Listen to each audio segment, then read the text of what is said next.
Good morning, student. Myself Praduman, your mathematics teacher for class 8, 9, and 10 in Modern International School, Iswa. Student, today just I am going to solve some questions from exercise 11b for class 8. That means from compound interest. In previous classes, just I have solved question number up to 1 to 50. So I start question number 16.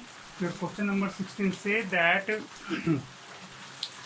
the sum of money amount to rupees 10,240 in 2 year at 6 whole 2 by 3% per annum compounded annually. Find the sum. Simple सा question है. क्या कर रहा है कि सम of money, ये सम of money जैसे दे दिया गया है, आपका अमाउंट आपका क्वेश्चन में ऑलरेडी दे चुका है. Sum of money amount to rupees, that means A आपको दे दिया गया है. ए इक्वल टू आपका है 10,240 इन 2 ईयर. टाइम दे दिया गया है 2 ईयर. और रेट क्या है जी, आपका रेट दे चुका है 6 होल 2 by 3% पर एनम, है ना. तो फाइंड द सम. तो बताओ इसका सम, दैट मीन्स आपका प्रिंसिपल क्या होगा. तो फॉर्मूला पे रख दो. फॉर्मूला लगाओगे, क्या है आपका formula, A equal to P into 1 plus R by 100 to the power N. Put कर देंगे. पी ही तो हमें फाइंड आउट करना है. 10,240 equal to P into 1 plus R क्या है हमारा 6 हो, यानी कि 20/3% है. ठीक, यहाँ पे 20/3 into 100 whole to the power 2 कर दो, बन जाएगा. इसके बाद आपको पी ही तो निकालना है. कैसे निकाल लोगे. 10,240 इक्वल टू पी इंटू 300 है, यहाँ पे कैंसिल करो इसको 5 टाइम्स में. 5 टाइम्स 60 और प्लस 161 बाई कितना आ गया आपका 61 ही आएगा ना. सोचियो, हाँ बिल्कुल 61/3 सॉरी 15 नो 61 नहीं होगा. 5 3 जा 15 प्लस 116/15 होगा, टू द पावर 2 होगा. इसके बाद आप यहाँ से p का वैल्यू फाइंड आउट करोगे तो यहाँ से निकाल लोगे. p इक्वल टू 15 का स्क्वायर इधर मल्टीप्लाई होगा, 16 का स्क्वायर डिवाइड करेगा. 10,240 into 15 into 15 divide by 16 into 16. ये आपका कट जाएगा 40 टाइम्स में. सोचियो 40 टाइम्स में कट जाएगा. ये आपका 225 आएगा, है ना. तो 225 आएगा. ये आपका 225 इंटू 4 आपका 900 होता है. तो 0 है तो 9,000 आपका प्रिंसिपल हो चुका. ठीक है, तो बहुत सिंपल सा क्वेश्चन था ये.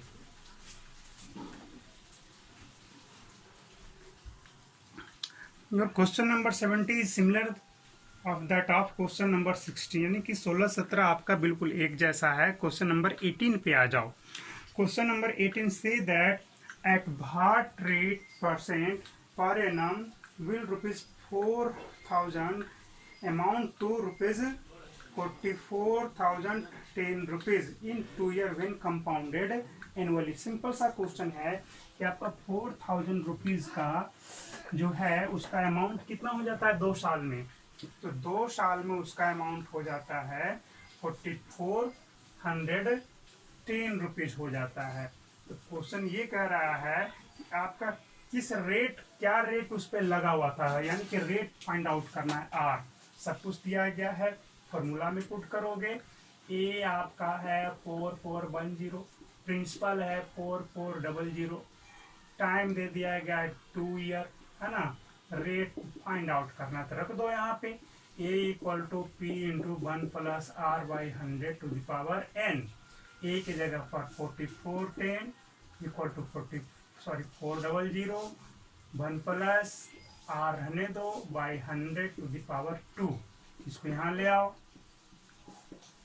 यहाँ पे 400 हो जाएगा. Clear. 1 plus R to the by 100 to the power 2.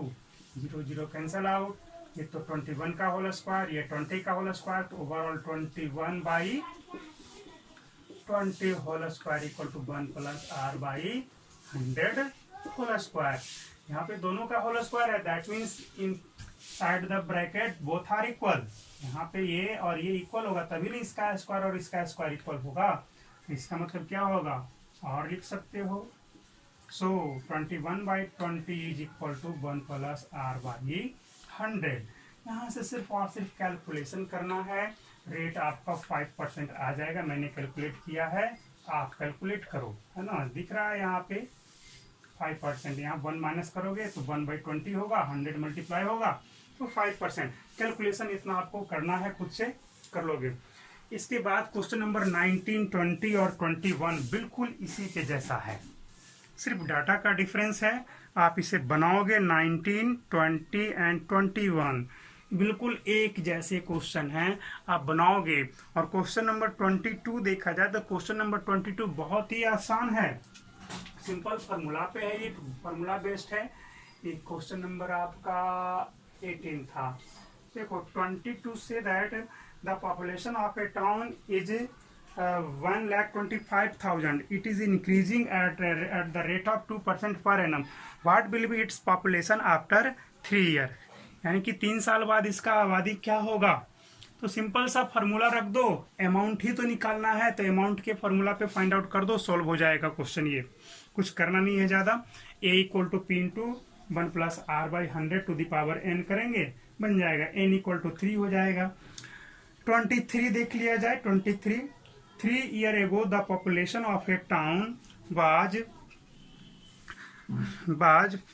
50,000. If the annual increases during the successive 3 years be at the rate of 5%, 4% and 3% respectively, what is the present population? तो simple सा question ये भी है।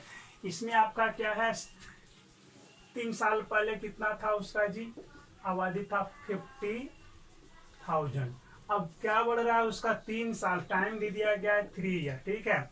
लेकिन उसका जो बढ़ने का जो रेट है वो फर्स्ट ईयर में 5% बढ़ा था, सेकेंड ईयर में 4% बढ़ा था एंड थर्ड ईयर में आपका 3% इंक्रीज किया था। तो ऐसे केस का तो आपको फॉर्मूला बताया गया है अमाउंट का, a equal to p into 1 plus r1 by 100 into 1 plus r2 by 100। 3 साल का है तो तीनों साल का, फर्स्ट ईयर, सेकेंड ईयर और ये थर्ड ईयर का हो गया r3/100।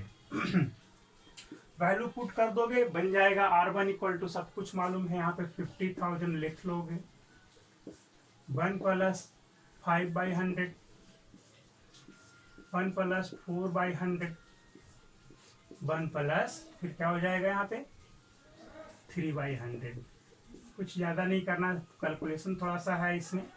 यहाँ से क्या हो जाएगा, जैसे है रहने दो इसको, 50,000 बिल्कुल सही है, 105/100 इंटू 104/100 इंटू 103/100।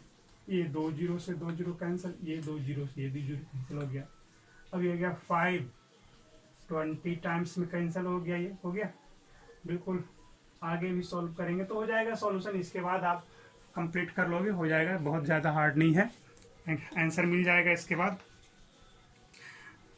नेक्स्ट क्वेश्चन आपका क्या है, 23, ये कौन सा था, ये 22 था शायद, नहीं 23 था। 23 एंड 24 आपका बिल्कुल एक जैसा है, आप इसे बना लेंगे। 24 भी आपका उसी के जैसा है, बन जाएगा सेम क्वेश्चन। ये तो थोड़ा सा डिफरेंस है 24 में। इसमें क्या है कि ड्यूरिंग द, बट फिर से, the population of A city was 1,20,000 in the year 2013. During the next year, it increased by 6%.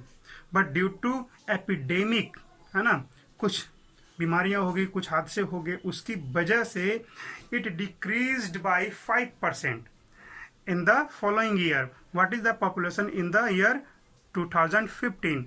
कह रहा है कि 2013 में एक सिटी की आबादी थी 1,20,000 और अगले साल वो 6% बढ़ गया, बट उसके बाद का जो नेक्स्ट ईयर आया उसमें वो 5% आपका डिक्रीज कर गया। तो डिक्रीज कर रहा है, तो जैसे इंक्रीज करने में हम रेट में प्लस करते थे और डिक्रीज कर जब डिक्रीज हो रहा है तो वहां पे माइनस करेंगे। तो सेम फॉर्मूला यहाँ पर भी अप्लाई करोगे। जब इंक्रीज करेगा तो प्लस, डिक्रीज करेगा तो माइनस। तो देखो यहाँ पे 24 में क्या करोगे, फॉर्मूला में नेक्स्ट ईयर के लिए डिक्रीज कर रहा है तो यहाँ पे माइनस लगा दोगे, कंप्लीट हो जाएगा क्वेश्चन। सॉल्व कर लेंगे आप इसको। 24 हो गया आपका, बिल्कुल 25 बिल्कुल सिंपल है, सिर्फ फॉर्मूला पे है, रखोगे बन जाना है, इसको कुछ है नहीं। ठीक है, देखा जाए नेक्स्ट आपका 26, the bacteria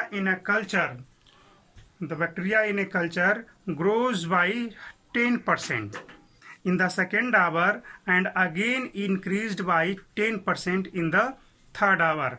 Find the bacteria at the end of 3 hours if the count was initially 20,000. ये क्वेश्चन सिंपल सा है, जैसा कहा है वैसे करोगे। फर्स्ट आवर में 10% इंक्रीज किया, बट सेकेंड आवर में 10% डिक्रीज किया, बट फिर से थर्ड आवर में 10% इंक्रीज किया। तो जहां इंक्रीज करेगा वहां पे प्लस और डिक्रीज करेगा तो माइनस। तो अमाउंट क्या हो जाएगा, P into 1 plus R1/100 into second hour में डिक्रीज किया, दैट मीन्स 1 माइनस R2/100, और थर्ड आवर फिर से 10% इंक्रीज करेगा, दैट मीन्स 1 प्लस R3/100। तो यहाँ से सॉल्यूशन आपका हो जाएगा। करो, यहाँ के बाद काम क्या करोगे, जो दिया गया है जैसे जैसे दिया गया वैसे वैसे डाटा भर दो। 20,000, 1 plus 10/100, 1 minus 10/100 and 1 plus 10/100। Solution आपका इससे हो जाएगा। आपको कुछ ज्यादा करने की आवश्यकता नहीं है, सॉल्यूशन आपको मिल जाएगा, कंप्लीट हो जाएगा क्वेश्चन, आंसर भी आ जाना चाहिए। 27th नंबर देखा जाए, बिल्कुल सिंपल सा क्वेश्चन है। 27, a machine is purchased for ₹6,25,000। Its value depreciated at the rate of 8% per annum. What will be its value after 2 year. देखा जाए, एक मशीन है जो कि 6,25,000 रुपया में खरीदा गया है ना। इसका वैल्यू जो है 8% पर ईयर आपको घट रहा है, तो 2 साल बाद इसका वैल्यू क्या होगा, इसका रेट इसका कीमत क्या हो जाएगा। तो क्वेश्चन बहुत सिंपल सा है। ये तो हमारा था शायद 26 था, ये जो भी रहे सिंपल सा है। इसमें 27 में क्या करोगे, A equal to P into 1 plus R/100 वाला जो फॉर्मूला है उसको लगाएंगे। बट लेकिन यहाँ पे वैल्यू डिक्रीज हो रहा है, इंक्रीज नहीं हो रहा है ना, तो यहाँ पे माइनस लगाओगे। P इंटू 1 माइनस R/100 इस फॉर्मूला पे आप लगाओगे तो 27 आपका सॉल्व हो जाएगा। ठीक है, तो 27 भी बहुत ही इजी है, आप इसे सॉल्व कर सकते हो। सब कुछ तो दिया गया है ही, बना लेना है। Next 28, a scooter is bought at ₹56,000. Its value depreciates at the rate of 10% per annum. What will be its value after 3 years? बिल्कुल इसी के जैसा है, 27 के जैसा है ना। यहाँ पे प्रिंसिपल अमाउंट दिया गया है 56,000 28 में, और रेट दिया है 10%, बट वो क्या है, डिप्रिशिएट्स हो रहा है, यानी कि घट रहा है, और n इक्वल टू क्या है, 3 है। रखेंगे, सिर्फ कैलकुलेशन करना है, कैलकुलेशन करना आपका काम है, क्योंकि मल्टीप्लिकेशन, डिवीजन, सब्ट्रैक्शन ये सब भी हम बताने लगे तब तो काफी समय लग जाएगा इस चैप्टर एंड होने में। ठीक है, तो ये बन जाएगा, आपसे हो जाना चाहिए। Next, a car is purchase 29 number question देखा जाए। 29, a car is purchase for ₹33,48,000. Its value depreciates at rate of 10% per annum during the first year and 20% per annum during the second year. What will be the its value after 2 years? Simple सा है, इस डिप्रिशिएट्स मतलब घट रहा है। Car का जो value है पहले साल में 10% घटा, दूसरे साल में फिर से 20% घट गया, है ना। तो बताओ 2 साल बाद इसका जो वैल्यू है कार का क्या होगा। तो इसमें आप क्या फॉर्मूला लगाओगे, दोनों में तो घट ही रहा है। ए इक्वल टू, ए आपका किसके लिए हो जाएगा, ये 29 नंबर के लिए a equal to p into 1 minus R1/100 into 1 minus R2/100। दोनों ही केस में आपका घट ही रहा है, एक में 10% और दूसरे में 20%। आप रखोगे आपका सॉल्यूशन हो जाएगा। क्लियर। लास्ट क्वेश्चन है क्वेश्चन नंबर आपका 30। क्वेश्चन नंबर 30 ये बताने के लायक है, इसको बता देंगे। ये भी बहुत ही आसान ही है, टफ नहीं है। देखा जाए, the value of A machine depreciates at rate of 10% per annum. It was purchased 3 years ago.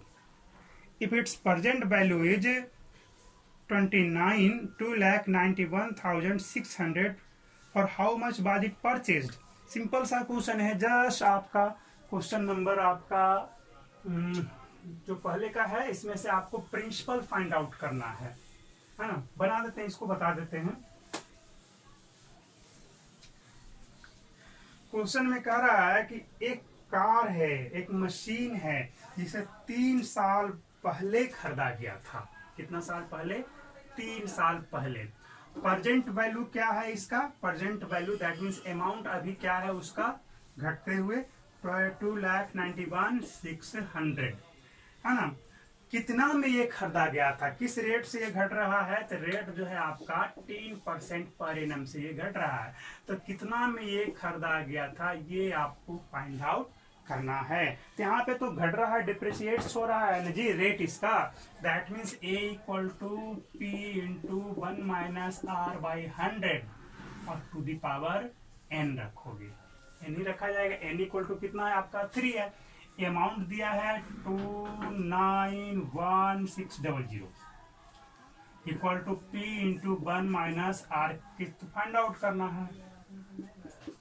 100 to the power n। यहाँ तक तो क्लियर है ना। अब इसके बाद सॉल्यूशन करना थोड़ा टफ लग रहा होगा, कैसे? सॉरी, n तो हमारा दिया गया है जी। कितना है n हमारा? n हमारा है कितना है जी? 3 ईयर है। ठीक है, सब कुछ रख दो, डाटा भर दो। 291,600 equal to p into 1 minus 10/100 to the power 3। 291,600 equal to और p इंटू यहाँ से हो जाएगा 90/100 to the power 3। Cancel out हो गया। यहाँ से जैसे निकालोगे p, तो p इक्वल टू क्या हो जाएगा जी? 10 to the power 3 multiply 9 to the power 3 से डिवाइड करोगे। 291,600 इंटू 10 इंटू 10 इंटू 10 हो गया भाई 9 और अगेन 9 हो गया। यहाँ से कट करोगे तो 9 3 जा 27, 9 2 जा 18 और 9 4 जा 36। बिल्कुल सही है। कैलकुलेशन कर लेते हैं, उसके बाद आपका आंसर बता देते हैं। हम देखा जाए, इस 9 से इसको कट किया तो 32,400 आया। फिर इस 9 से इसको कट किया तो कितना आ गया? ये 36। ये 36